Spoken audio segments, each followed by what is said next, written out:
نبی صلی اللہ علیہ وسلم نے فرمایا تھا ان ابنی ھذا سید لعل اللہ ان یصلح بین فئتین عظیمتین من المسلمین. حضرت حسن کے بارے میں فرمایا تھا میرا یہ بیٹا سردار ہے اور اللہ تعالیٰ اس کے ذریعے مسلمانوں کی دو عظیم جماعتوں کے اندر صلح کروائے گا. اور یہ دو عظیم جماعتیں کون سی تھیں؟ ایک حضرت علی کی جماعت، ایک حضرت امیر معاویہ رضی اللہ عنہ کی جماعت. دونوں کے درمیان میں صلح کروانے والے کون؟ حضرت حسن ابن علی رضی اللہ تعالیٰ کو. اتحاد امت کا اگر عملی مظاہرہ دیکھنا ہو 26 ربیع الاول 41 ہجری دمشق کی جامع مسجد میں سیدنا حسن رضی اللہ تعالیٰ عنہ سیدنا امیر معاویہ کے ہاتھ پر بیعت کر رہے ہیں. کتاب رجال کشی میں علامہ کشی لکھتا ہے قام حسن فبايع. حضرت حسن کھڑے ہوئے بیعت کی. ثم قام حسین، پھر حسین کھڑے ہوئے فبايع، انہوں نے بھی بیعت کی. اس وقت میں قیس بن سعد بن عبادہ یہ جو اس وقت حضرت علی رضی اللہ عنہ کی طرف سے فوجوں کے سربراہ تھے، افواج کے سربراہ تھے، انہوں نے حضرت حسین کی طرف دیکھا کنکھیوں سے کہ مجھے اگر رہنے ہی دو تو اچھا ہے. تو حضرت حسین نے بلند آواز سے کہا، الفاظ رجال کشی میں موجود ہیں، فرمایا قم یا قیس فبایع فإنہ امامی. او قیس کھڑا ہو بیعت کر، یہ میرا امام ہے. یہ الفاظ رجال کشی میں موجود ہیں. اور وہاں پر حضرت امیر معاویہ کو خلافت دے کے ان کے ہاتھ پر بیعت کر کے ان کو امام کہہ کر حضرت حسن نے حضرت حسین نے دنیا کو پیغام دیا کہ اگر امت کے اندر وحدت چاہتے ہو، اتحاد چاہتے ہو، تو اس کے لیے وحدت امت کے لیے حضرت حسن و معاویہ رضی اللہ تعالیٰ عنہما کا اتحاد، اتفاق اور وہ چیزیں مد نظر رکھنی پڑے گی. لیکن آج دنیا کے اندر اگر وہ کہتا ہے کہ ہم امت کا اتحاد چاہتے ہیں، آج ہم اتحاد چاہتے ہیں، لیکن کہتے ہیں جی صحابہ میں اتحاد نہیں تھا.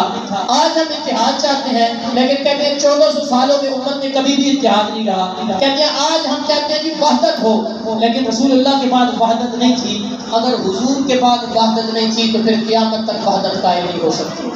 آج وحدت کا داعی حقیقی وہی ہو سکتا ہے جس نے رسول اللہ صلی اللہ علیہ وسلم کے زمانے کی وحدت کو مان لیا، جس نے یہ مانا کہ حضور کے بعد سارے ایک تھے، یکجا تھے، صحابہ اور اہل بیت سب یکجان ہو کر اسلام کے غلبے کے لیے آگے بڑھ رہے تھے.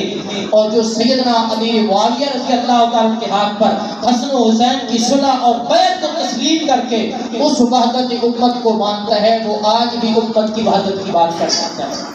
بہرحال امت کے اندر اس وقت اتحاد کی ضرورت ہے، اتفاق کی ضرورت ہے، اختلافات سے ہٹنے کی ضرورت ہے. اور اس اتفاق اور اتحاد کا ایک ہی فارمولہ ہے، صحابہ اور اہل بیت کی جماعت پر ہم متحد ہو جائیں، متفق ہو جائیں. اللہ کے نبی صلی اللہ علیہ وسلم کے گھرانے کو، اللہ کے نبی صلی اللہ علیہ وسلم کے یارانے کو اپنے دل کا نور مان لیں، اپنے لیے راہ ہدایت سمجھیں. اور اللہ کے حبیب صلی اللہ علیہ وسلم نے جو بتایا کہ میرے اہل بیت سفینہ نوح کی مانند ہے، آخری بات کر رہا ہوں. ابھی حضور علیہ السلام نے فرمایا کہ میرے اہل بیت سفینہ نوح کی مانند ہے، اور فرمایا کہ اصحابی کا نجوم، میرے صحابہ ستاروں کی مانند ہے. اب یہ ستارے، ایک کو ستارے کہہ دیا، دوسروں کو کشتی کہہ دیا، سفینہ کہہ دیا، اس میں ملاپ کیا ہے؟ تو لوگ جانتے ہیں جو آج بھی سمندروں میں سفر کرتے ہیں، اور پہلے زمانوں میں تو ایسے جو کشتیوں میں رات کو سفر کیا کرتے تھے وہ روشنی ستاروں سے پایا کرتے تھے، رہنمائی ستاروں سے حاصل کیا کرتے تھے. سوار کشتی پہ ہوتے، نظر آسمانوں پہ رکھتے، یہ ستارہ اس طرف ہے لہٰذا ہماری منزل اس طرف ہے، یہ ستارہ اس طرف ہے وہاں ہماری منزل نہیں ہے. ستاروں سے روشنی حاصل کرتے تھے.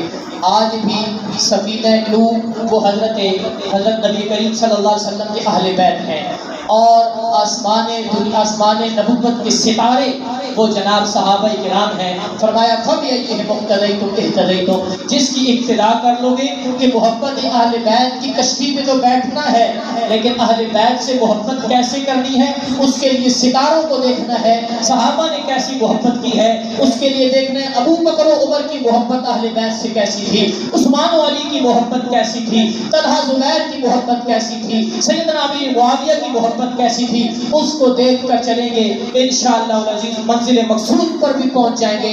امت میں اتحاد بھی قائم ہوگا. اور اگر صحابہ اور اہل بیت کو چھوڑ کر چلنے کی کی کوشش کریں گے.